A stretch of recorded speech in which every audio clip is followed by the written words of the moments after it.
You're listening to Inclusive AF with Jackye Clayton and Katie Van Horn. Good morning. This is Katie Van Horn. It's Jackye Clayton. Yes, it is. And this is the Inclusive AF podcast. We are happy to be here this morning. We are going to dive into some current events, I think, during this episode. But we are very excited to have a great guest with us today. And so Dr. Kerry Mitchell Brown would love for you to introduce yourself, share a little about kind of who you are, what you do, all that good stuff. And then we'll jump right in. Okay, great. It is such a pleasure to be here with both of you. So thank you so much for the invitation and the conversation.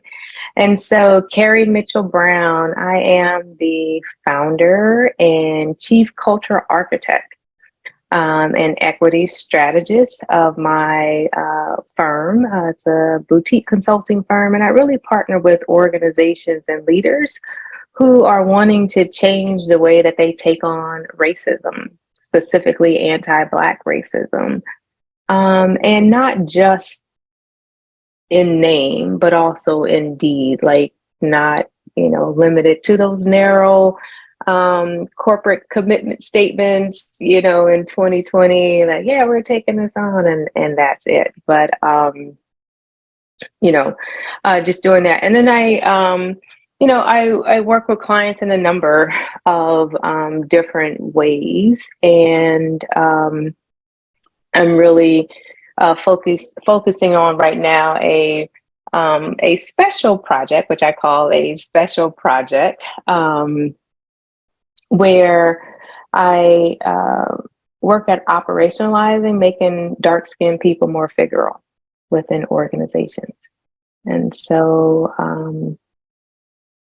yeah, I'm really excited about that work, as well, and hoping that it leads to a blueprint to share with other organizations who are, taking this on and need a roadmap or some framework to think about, the ways that obstruct that happening, and things that they can do to improve it.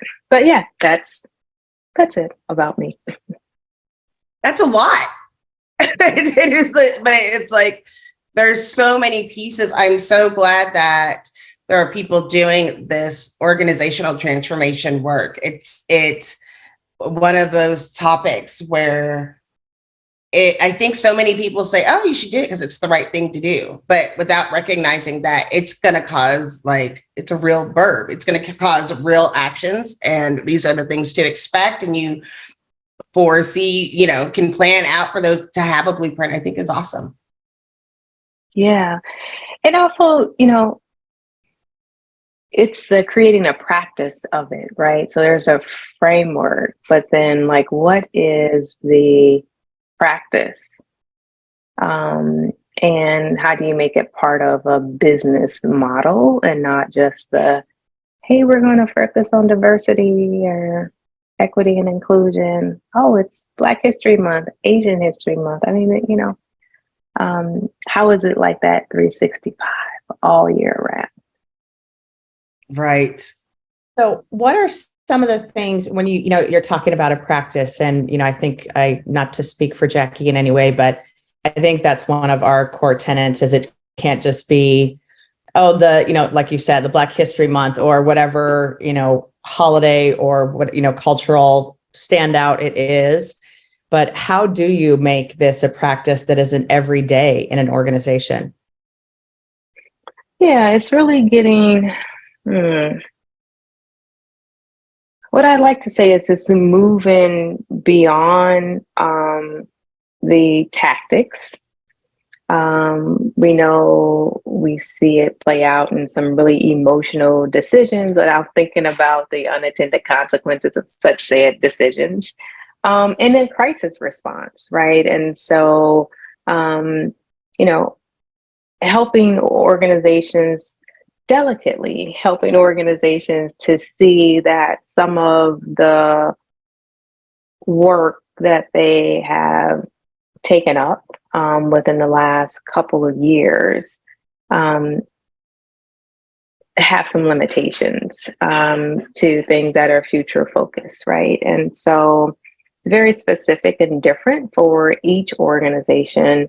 But I, just like the name, well, yeah, that was a crisis response, but what do you do when you're out of crisis, right?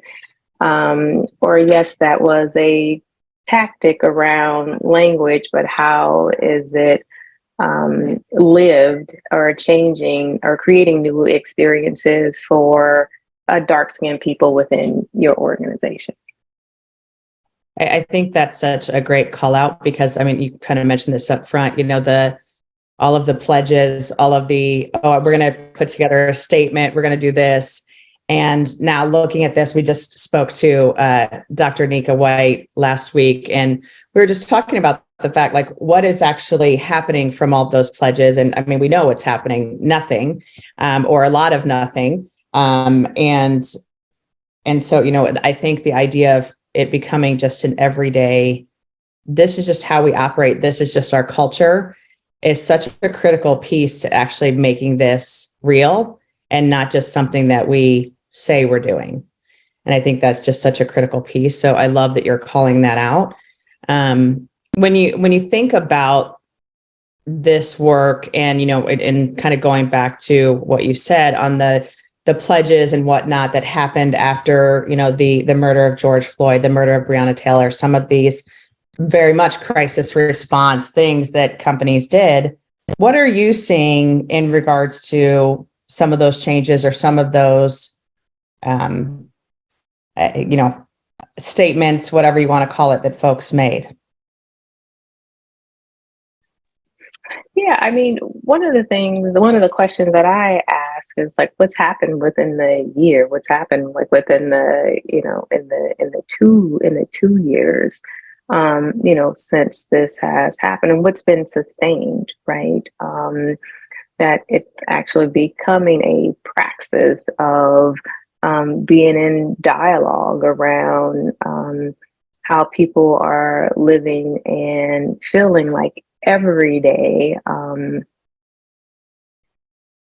And, what are some of the things that, like, what are the lessons that people and organizations, leaders and organizations, have learned? I don't always say that not a lot has happened, but whatever has happened, has it decreased the distance to the goal, right? Were there any goals in some instances? And more importantly, what can they be or what should they be now that the conversation has, shifted a bit more?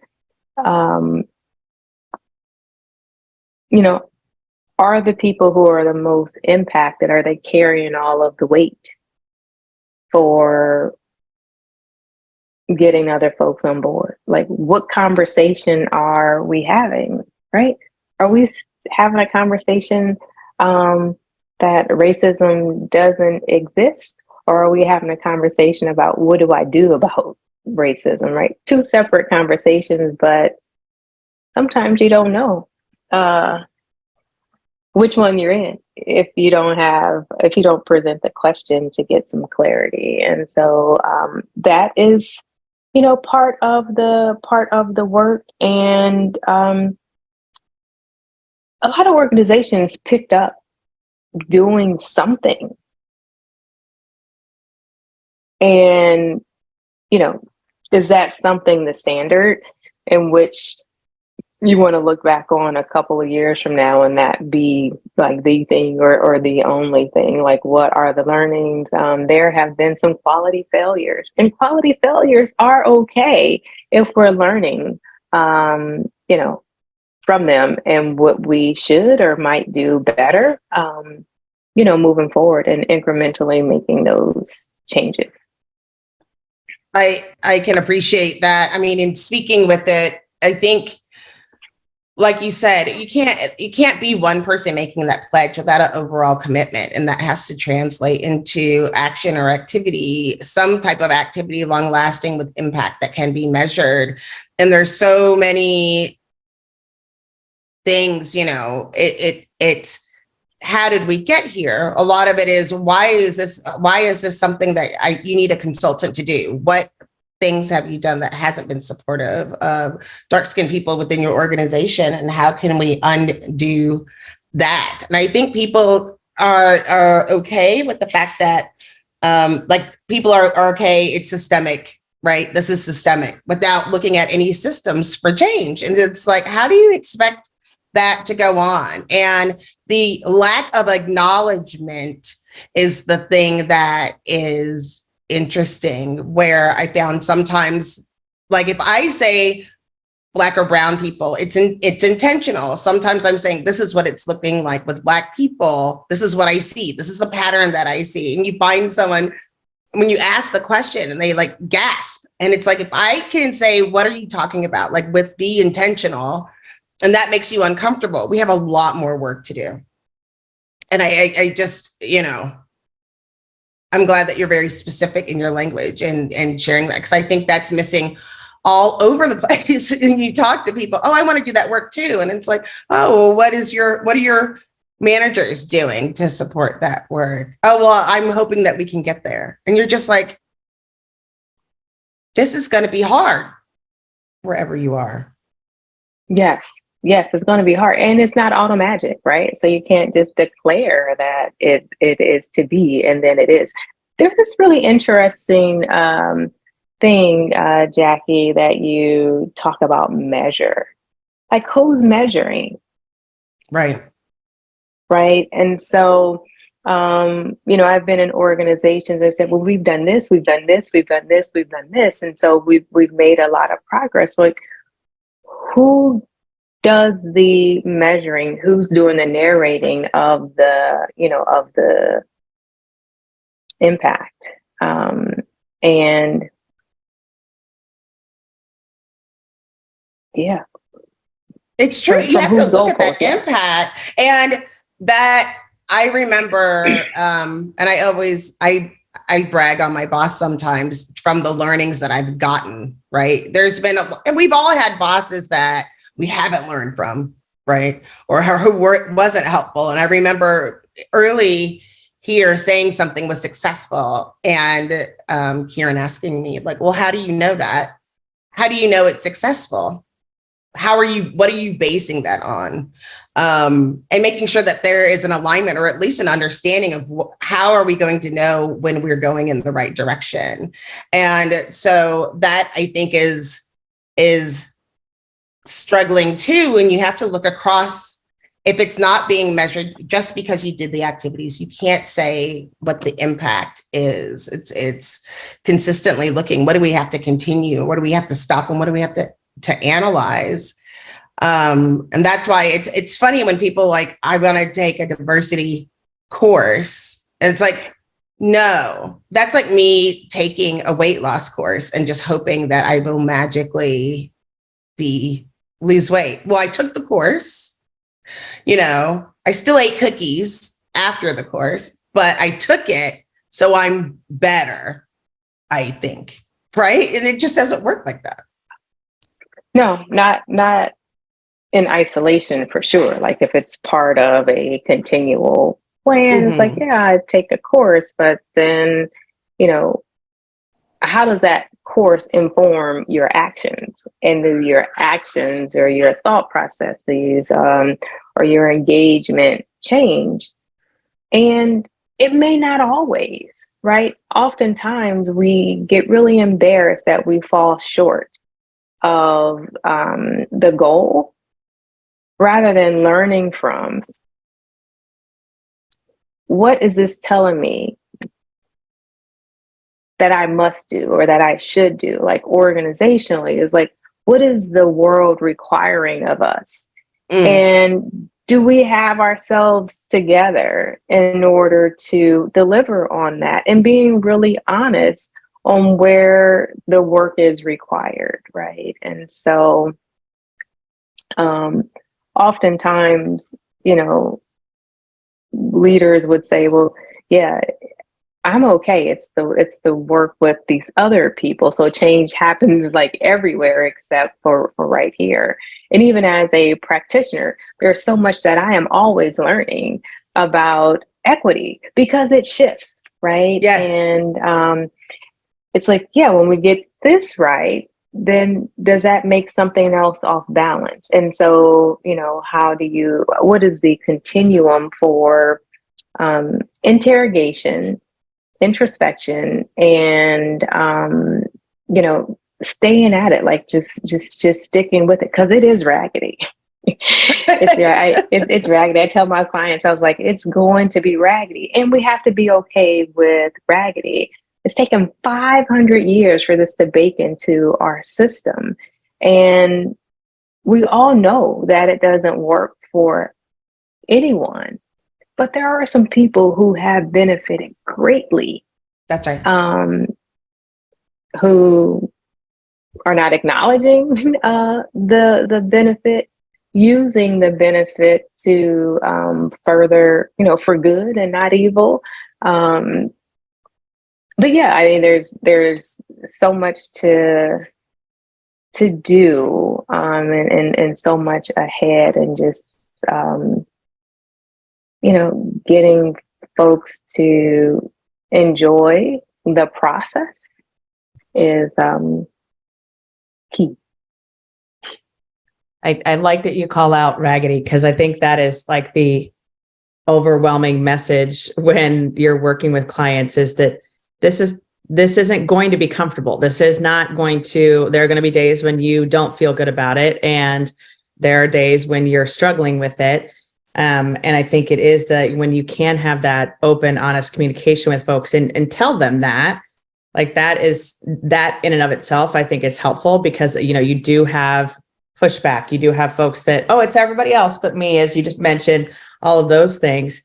You mentioned measurement, and I would love, just for you to share with our listeners, when you think about measurement of what's working, what's not working, how do you think about that? How do you think about measuring success, or measuring, hey, yes, we've actually made incremental change, whatever it might be? Yeah, what measurement is challenging, right? Even within organization, I mean, especially within organizations, right? Are we measuring how people are feeling and doing? Are we measuring the number of dark-skinned people we have at particular levels, like within the organization? Are we measuring the quality of our conversation, or the depth of our conversation? It's not impossible to measure. It's just, the key for me is developing a shared understanding of what we are measuring, and for everyone to, or at least the stakeholders, to be on board. And once that is determined, then whose vantage point are we, or seat where are we measuring from, right? If you are an organization that is, let's say, predominantly white, you have smaller numbers of dark-skinned people within the organization, but you're erecting all of these initiatives to have greater visibility of your dark-skinned folks, but you're not talking to them about, well, do you feel more visible? Are these the right things? Then is it just measures things, or to make the leaders feel great about, sort of taking this up? Or is it really having impact, a change? Is there a greater sense of belonging? Do people feel as if their contributions are valued, or is it just given work and, you see no end to it? And respect. Are there high levels of respect? Those are typically not the measures. right? It's like, what's the return on investment? You know, how many people did we turn out? How many folks did we talk to? How many folks did we recruit? What's the, you know, what's the tenure? What's the number of promotions? What's the salary? All those things are important. But the basic human conditions for people to do their very best work are some that we often miss. I think that is, we started looking at how people feel supported, right? Do you feel like you're getting those types of opportunities? Are you getting supported? How are those conversations going? Because that's the part that I'm glad that you brought that up, like that people don't recognize, like, I don't feel comfortable. And like where you can say, I've changed the way that I've communicated. I think like internally where I told someone the other day, it's like we're going back and forth. And I was like, you know what I think it is? I think I don't trust you, right? I was like, I don't trust you. And let me tell you why, because let me tell you what I heard you say, right? And I was like, and therefore, the answer is no, full stop, period.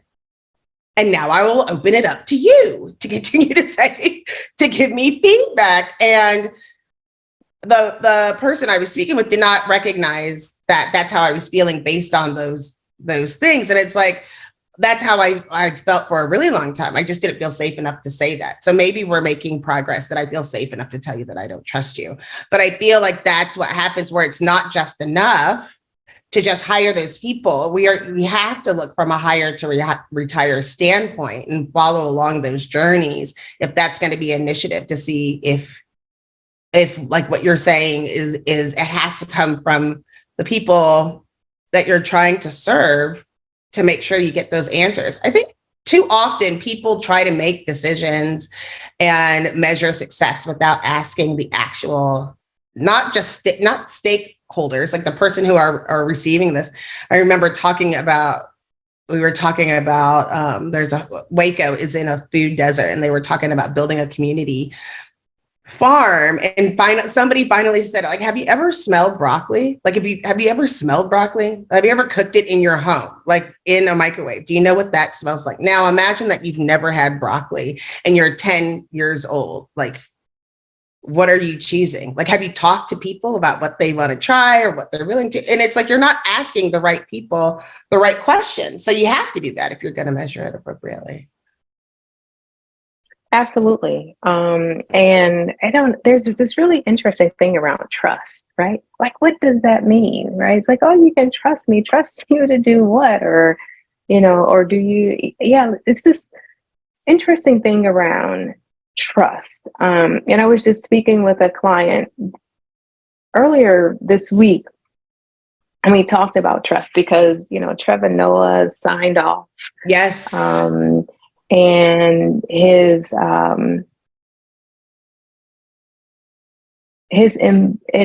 nod to Black women was amazing. Yes. And what he said was, if you want to know the best way to do it and the most equitable way to do it is to ask Black women, right? That's a measure. Like, how many Black women have you talked to about this? And, you know, one is being curious, and two is to ask. And, you know, I guess around the midterms in 2018, they started talking about trust Black women, you know, trust Black women. And, you know, what does that mean? And the thing that was evoked in me, in the Trevor Noah piece, his messaging was to listen, like to ask and to listen to Black women, because they can't afford to get it wrong, right? They can't afford to have, I mean, just given where Black women sit in the distance for the domination line, you know, listening and asking. I mean, that's a pretty good measure. or an input for measuring or determining. And so, in this thing around, trust, but do I trust that you mean me no harm? Do I trust that you understand my interests? Do I trust that you care enough about me that you want to see my interests satisfied and realized and fulfilled? And then I think there's even a higher level is, do you trust that, does your trust include caring about me, like me, really understanding my interests well enough that if I'm not around, you can carry my water? Not in spite of me, but understanding that if you carry my water, you're not helping me, you're helping yourself. Right. Right? Because if you solve for the most impacted, and some folks say vulnerable, then you solve for everyone. Mm-hmm. Like everyone benefits. I want to almost mic drop right there because that was. I know. That was good. Let's do it. Drive. Boom. I think that's something that we talk about quite a bit on this podcast is the listening and then taking that a step further, the believing.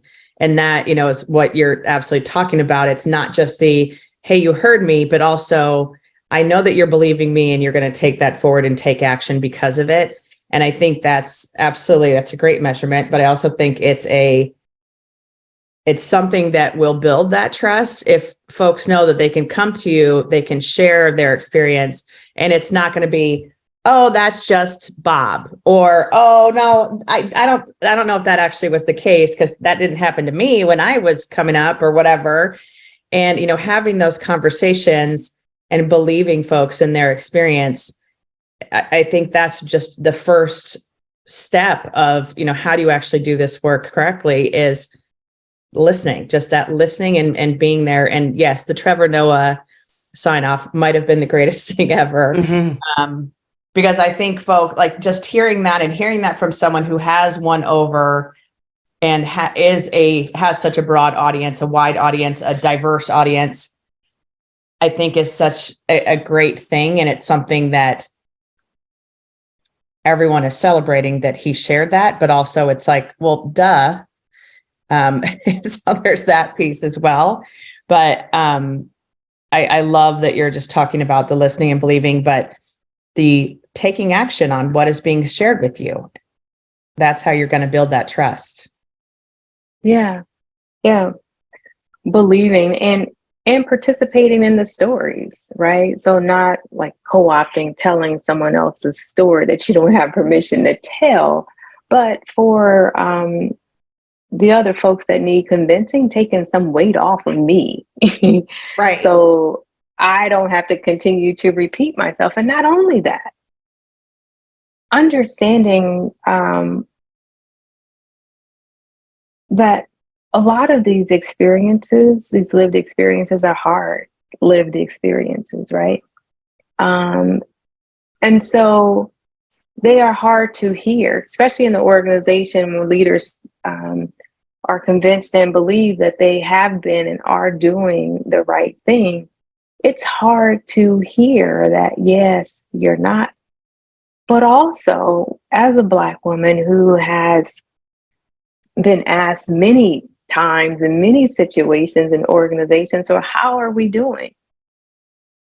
It's hard for me to say too, right? So if you think it's hard for you to hear, imagine how hard it can be for me to say when this is my primary source of income, my job, my livelihood, the way that the thing that I do to take care of my family, what's needed for like a promotion and upward mobility in my work. And so being able to hold those things, at the same time, that it is difficult. There was another time this year where people just sort of pause, right? And so at the confirmation hearings for Supreme Court Justice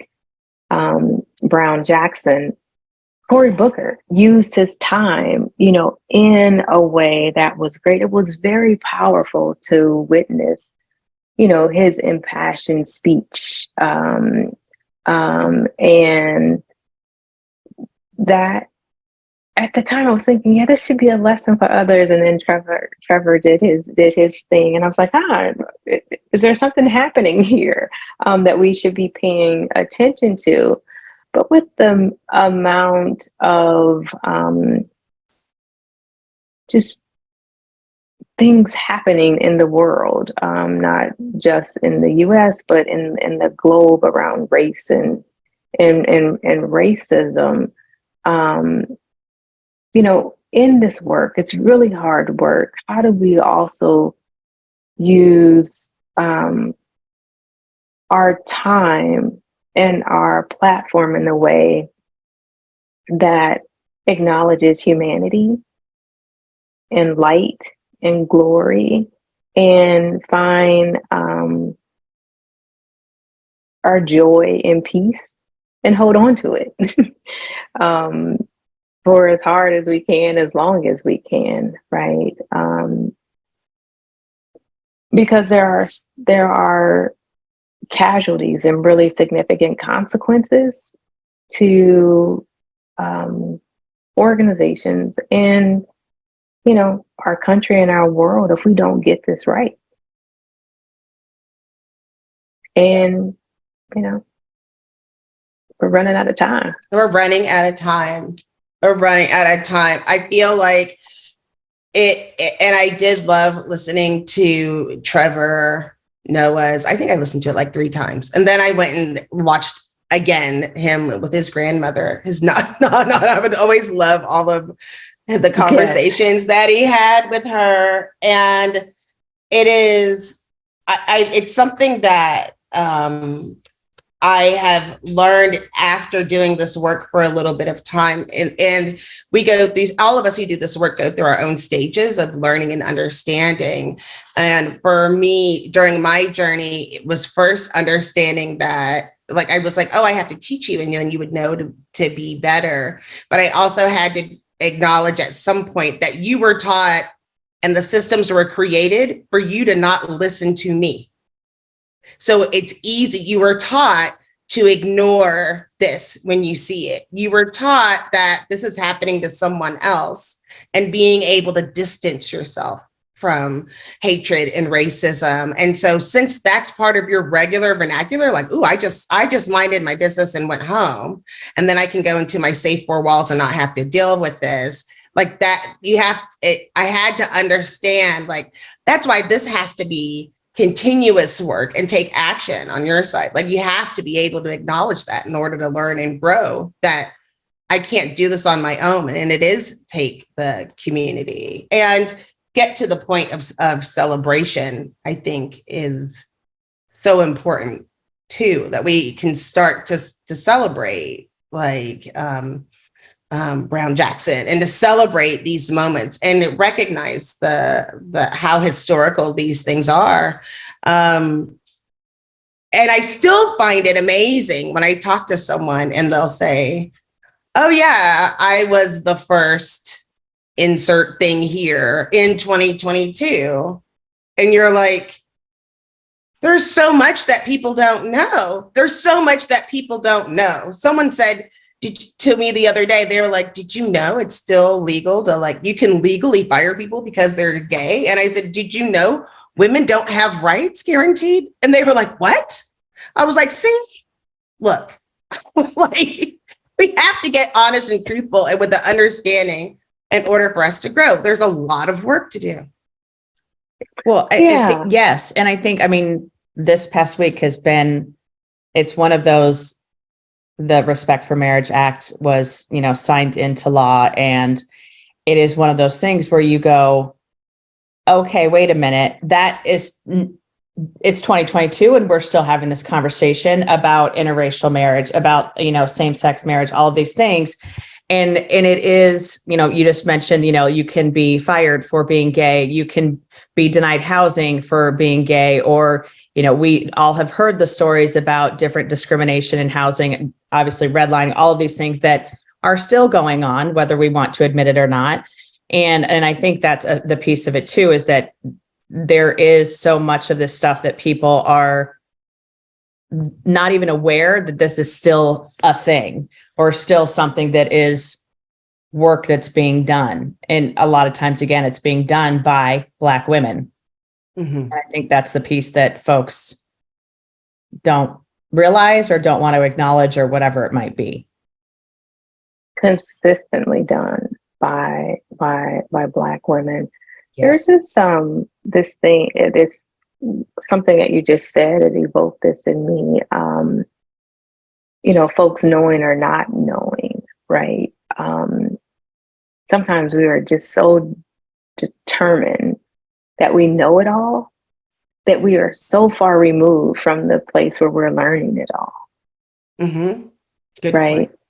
point. And what's the process to engage folks in ongoing learning and interrogating your own belief system? Because some of the things that we know have been poured into us by some of the people that we love. Yes. Mm-hmm. And we are continuously learning that they ain't always right. And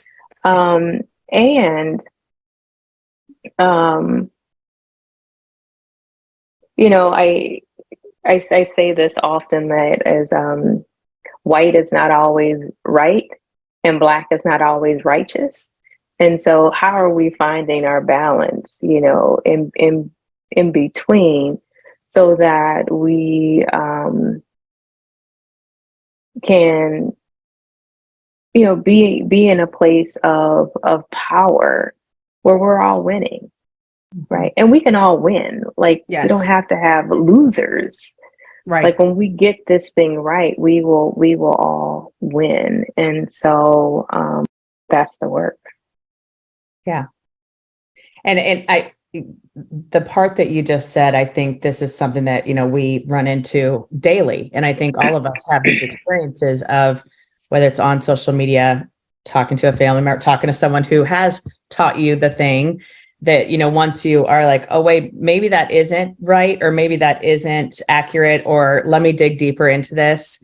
And I don't mean dig deeper by going onto Facebook and looking up other things, I mean actually doing the work. Like, that's the piece too, that I think most folks, it's hard. And so it is like, oh, okay, well, I just will go with that. Whatever so-and-so told me, I'll believe that, or I'll think that, or I saw it. Joe Rogan said it, so it must be true. You went there, Joe Rogan? My daily struggle. Yeah, the expert. Yeah, the world expert. Yeah.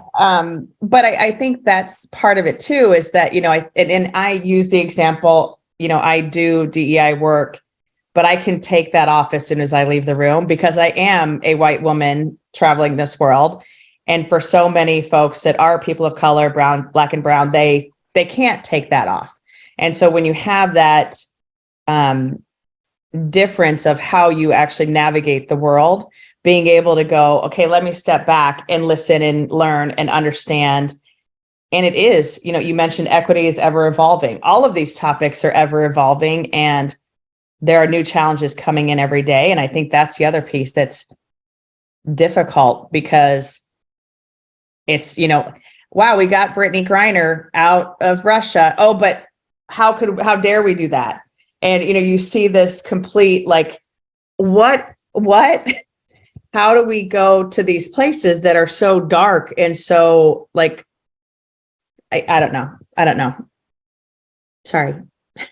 No, I think that has been overwhelming, and it is, there's always gonna be someone somewhere who feels like they have to say something.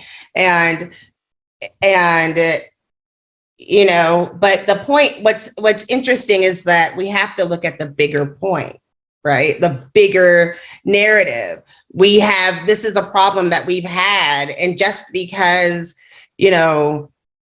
people didn't individually know doesn't mean it doesn't happening. So you have to try to educate yourself, and you're right, there is a difference between knowing and learning.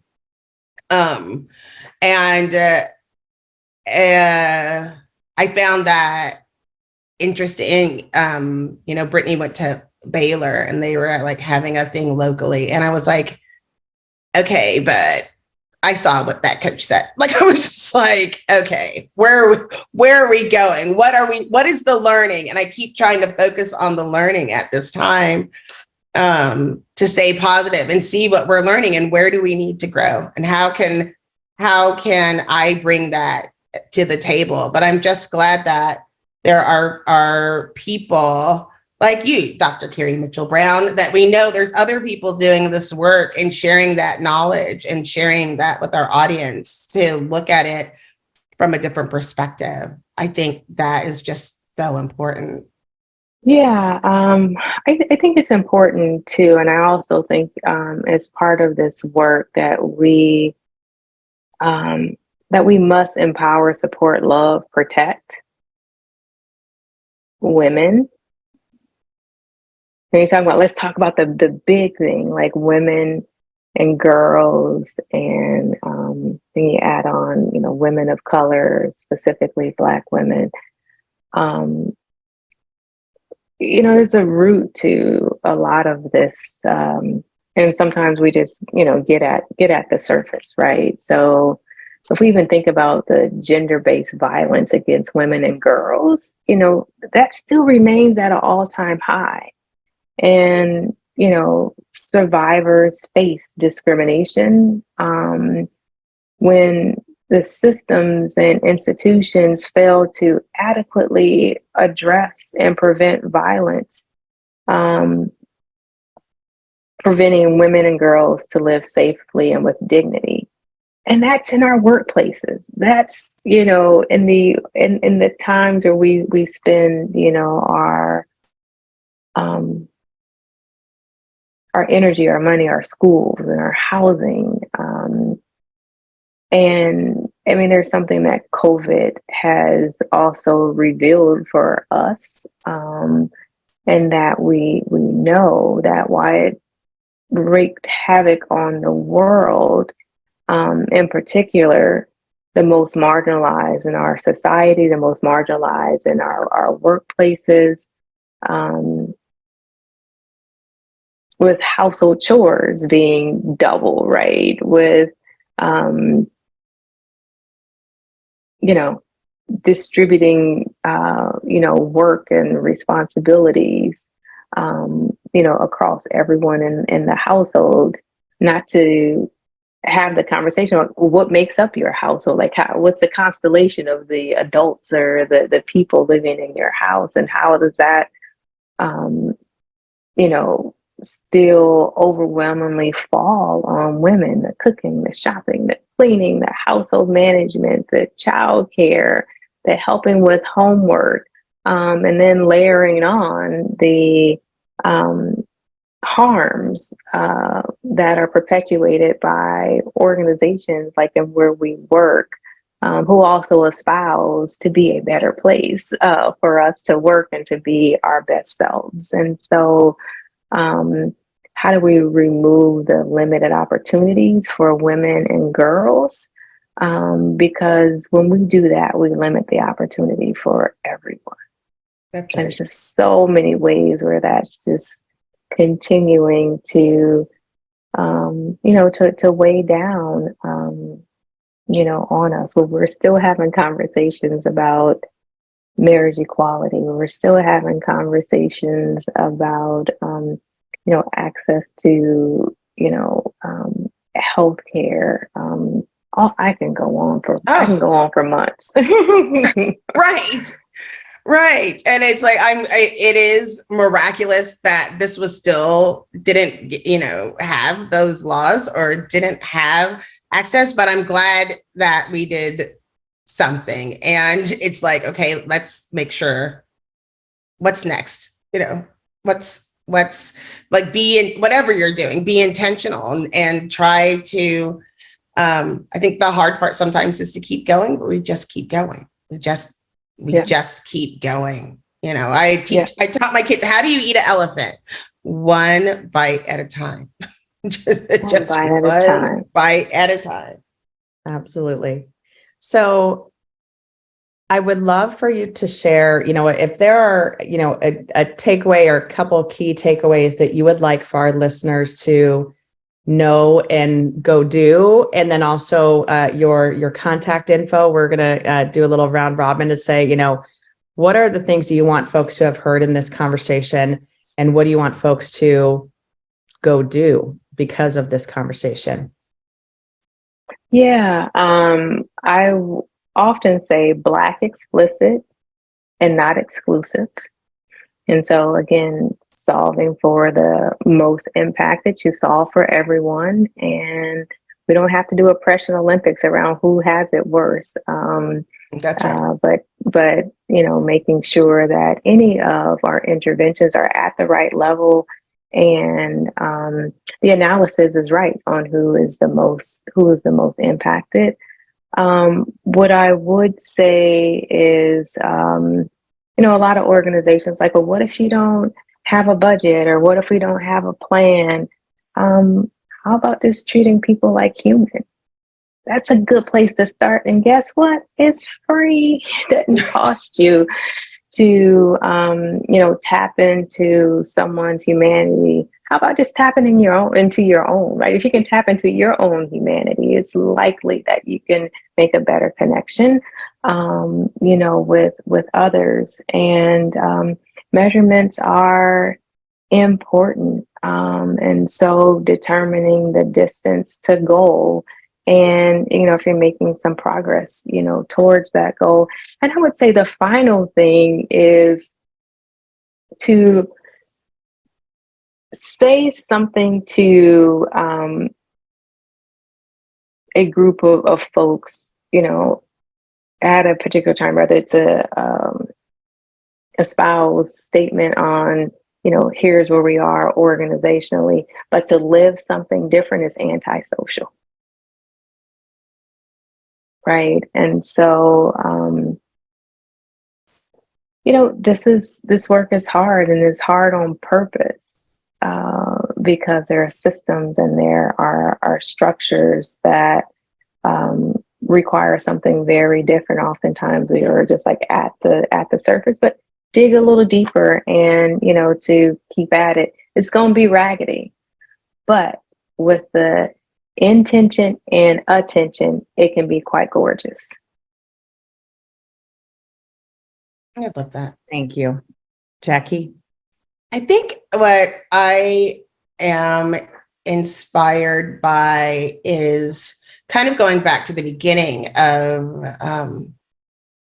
the blueprint, of having that blueprint. And so I just want people to take away of trying to build a foundation to get to that intention, like be intentional and make sure you're building that foundation and let that be known throughout it needs to be known throughout the organization. It's not just one person's job. And I think the biggest piece that I want people to know is Dr. Kerry Mitchell Brown's organizational development piece. I think a lot of people don't recognize, like, organizational development, the cultural architecture, and having an understanding of change management around this work. You will fail. You will fail.